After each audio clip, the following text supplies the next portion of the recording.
যেই পুরানো বাংলাদেশে রাষ্ট্রের নিরাপত্তা বাহিনী নিজের নাগরিককে খুন করে, গুম করে, আপনাদের সন্তানদের চোখ কেড়ে নেয়, পা কেড়ে নেয়, হাত কেড়ে নেয়, সেই বাংলাদেশে আমরা আর ফেরত যাব না।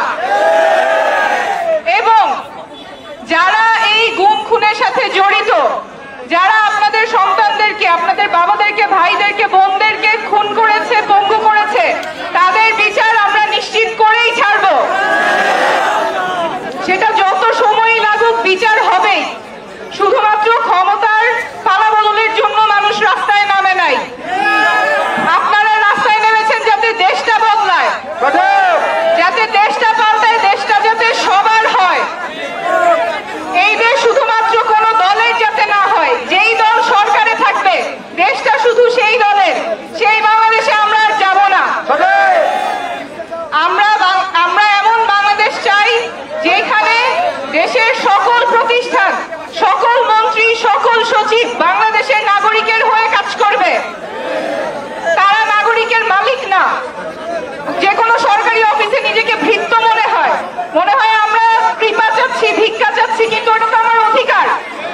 কোন প্রাপ্য কিছু যেটা আমার প্রাপ্য, সেটা পেতে গেলে ঘুষ দিতে হয়। কেন? অনেকের সাথে কথা বলছেন যে ভূমি অফিসে যাইতে ভয় লাগে, কারণ ওখানে টাকা ছাড়া কোনো ফাইল ধরে না। অথচ ওই অফিস তো আপনার ট্যাক্সের টাকাতেই চলে, আপনার ট্যাক্সের টাকাতেই চলে। আবার আপনি সেবা পাইতে গেলে আপনার আবার পকেট থেকে টাকা দিতে হবে, নাহলে ফাইল ধরবে না। আর যতখানি ভোগান্তি হয়, কেন ওই ভোগান্তি আমরা নিব? রাষ্ট্রের যত প্রতিষ্ঠান আছে, আমাদের বিচার ব্যবস্থা, শিক্ষা ব্যবস্থা, স্বাস্থ্য ব্যবস্থা, নিরাপত্তা বাহিনী, সব বাংলাদেশের সকল নাগরিকের জন্য হবে। কোনো কিছু পেতে গেলে রেফারেন্স লাগে। হাসপাতালে একটা সিট পাইতে গেলেও কারো রেফারেন্স লাগে, আইসিইউ পাইতে গেলেও রেফারেন্স লাগে। কেন? রোগীর যেটা প্রয়োজন সেই অনুযায়ী প্রতিষ্ঠানের বরাদ্দ নিশ্চিত হবে। সেটা না হয়ে কারো পরিচিতি লাগে, কারো রেফারেন্স লাগে। যার টাকা আছে, যার ক্ষমতা আছে, শুধু তারাই সেবা পায়, তারাই রাষ্ট্রের সেবা পায়। কেন? বাংলাদেশের সকল প্রতিষ্ঠান যাতে প্রয়োজন অনুযায়ী, যেই নাগরিকের যা প্রয়োজন সেই অনুযায়ী ফাংশন করতে পারে, সেই জন্য যা যা সংস্কার প্রয়োজন আমরা সবগুলোই করব।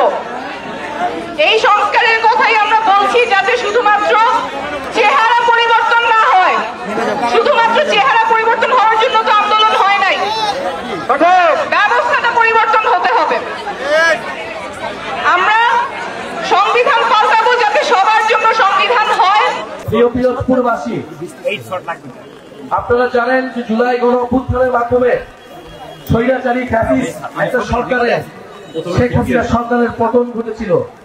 যেই সরকার 16 বছর ধরে জোর করে ক্ষমতায় টিকেছিল, মানুষের উপর এমন কোন নির্যাতন নাই যে এই সরকার করে নাই। গুম, খুন, নির্যাতন, দুর্নীতি, লুটপাট, ভোটাধিকার হরণ, সবকিছু এই সরকার, গত সরকার করেছে। তিনবার আপনারা ভোট দিতে পারেন নাই। ফলে মানুষ ক্রোধে রাজপথে নেমে এসেছে। শুধু সরকার বা রাজনৈতিক দল নয়, মানুষের উপর নির্যাতন চালিয়েছে পুলিশ, আমলাতন্ত্র এবং সরকার, রাষ্ট্রযন্ত্রের সকল বাহিনী। ফলে মানুষ এই যে পরিস্থিতি, এই যে জুলুমের একটা সরকার ছিল, সেই সরকার থেকে, এই জুলুমের একটা সিস্টেম ছিল, সেই সিস্টেম থেকে পরিত্রাণ চাইতে পায়, পরিত্রাণের জন্য রাজপথে নেমে এসেছিল। আপনারা জানেন যে গণ অভ্যুত্থানের পরে আমরা বলেছিলাম দেশের সংস্কার লাগবে, রাষ্ট্রের সংস্কার লাগবে। আমরা পুরনো ব্যবস্থায় ফিরে যেতে চাই না, আমরা দুর্নীতির ব্যবস্থায় ফিরে যেতে চাই না, আমরা মাফিয়া তন্ত্রের ব্যবস্থায় ফিরে যেতে চাই না।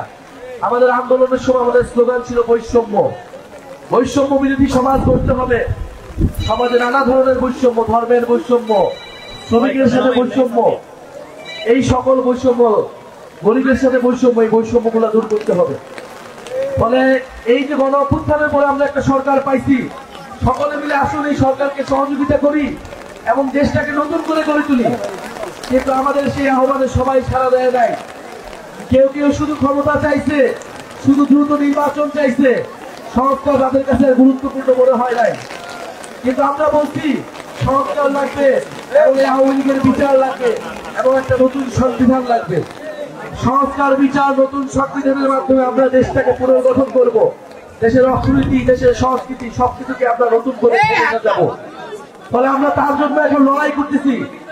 জুলাই গণঅভ্যুত্থানে হয়তো আমাদের সাথে অনেক দলমত ছিল, কিন্তু দেশের সংস্কারের পক্ষে আজকে যদি কেউ না থাকে, আমরা যে তরুণরা রাজপথে নেমেছিলাম, আমাদের আহ্বানে যারা আপনারা নেমেছিলেন, আমাদের আহ্বানে যারা এসে শহীদ হয়েছিলেন, তাদের প্রতি আমাদের দায়বদ্ধতা আছে। আমরা রাজপথ থেকে সরে যেতে পারি না। ঝড় বৃষ্টি যা কিছুই হোক না কেন, আমাদের রাজপথে আমাদের লড়াই চালিয়ে যেতে হবে।